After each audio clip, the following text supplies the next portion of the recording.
Good morning, everyone. This is Urobo Bible Reading Platform.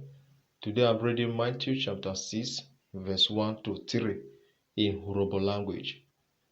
Obi ri Matthew, uyobi royi esa awo royi ovu rite era.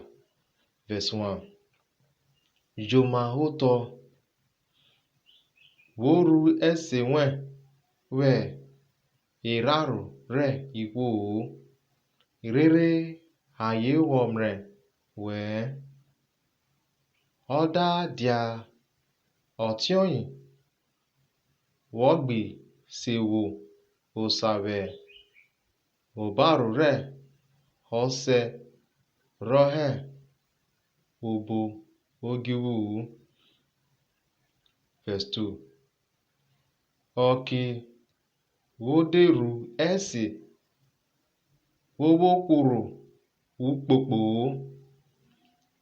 kirobo re oturi keferirwe rere ikwo womrasa jiri anyị uyota metake onwa anyị wosa ranyi nure.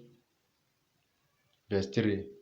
Eke vovu onwande ru esi weje obori re onwa nye obo kwere re onwa rwe